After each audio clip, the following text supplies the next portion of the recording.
The one thing that we're doing in sales that is creating havoc. This is for you if you're in sales, you're a sales leader, you're a sales founder. I'm sorry, you're a founder of your own business, you are a sales rep for a company. This is for you because I'm going to tell you what my opinion is in terms of what we're doing wrong. One of the key things that we're doing wrong, and this is where I want to start this conversation, is we're not changing our sales identities fast enough.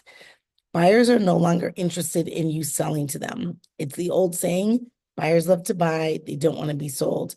In addition, they're about 70% of the way through their decision making by the time we get to them as a salesperson, sales leader, etc. They've already reviewed their options. They've looked to see if they have identified their problem correctly, if the option that they're looking at makes the best sense for them, and all the things. From there, 88% of corporate buyers say that they buy from people they perceive to be trusted advisors. So the second part to this is you would be better off to learn, research, practice, and identify ways to be trusted, to be a trusted advisor. Things like doing what you say you're going to do, following up when you say you're going to follow up, keeping in touch, adding value, being on time, right? You could probably go to any of the AI tools and get a list of things that you could do to be a trusted advisor, to gain the trust of your buyer. If you're a transactional person and you're selling transactions, there's a different way than if you're selling within a relationship and you're selling complex sales solutions. I'm sorry, complex solutions. So you want to look at that, right? The person who is selling transactions, high volume, like a Walmart, is not the same as the person who is selling in a Tiffany's and they want to put you in their I'm going to call it a Rolodex. It's going to tell you how old I am, but they want to have your contact information for when there are new things coming in. They want to be able to reach out to you. Those are two different types of sales. So you'll want to change your identity as a quote unquote salesperson. And you'll also want to understand what it takes to be trusted by your buyer. Whether you want to be a trusted advisor or simply be trusted, that's the name of the game going forward. And I'll tell you one other thing that we want to do. You want to be a resource to your buyer, meaning they're going to come to you, right? This is how they're going to learn if they can trust you.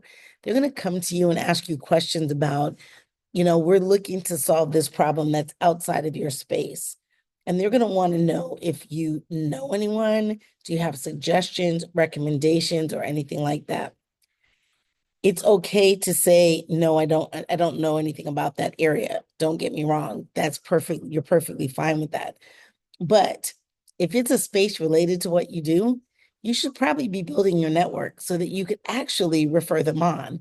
Because in today's environment, referrals are a big deal, not only from the ones you get in, but your ability to make referrals out. So again, to go through this, changing our identities as a salesperson to become a trusted advisor. The second piece literally has everything to do with understanding that your buyer is not looking to be sold. They're looking for you to make specific recommendations and or advise them on the best path to go down. And then begin building your network so that when they have a question outside of your zone of genius, your space, you actually have others that you can refer them to that you trust. You're trusting your client with them, right? So that you trust. So those are three things that you can do to become a trusted advisor, but changing your identity as a salesperson would be a good place to start. Stay inspired. Thanks for listening.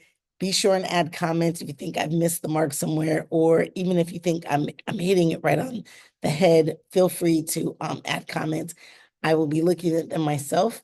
Make sure you subscribe and hit the bell because I'm going to be doing a lot of these just to give a sense of like how we can rev up sales, rev up serving our clients in 2025. All right. Stay inspired.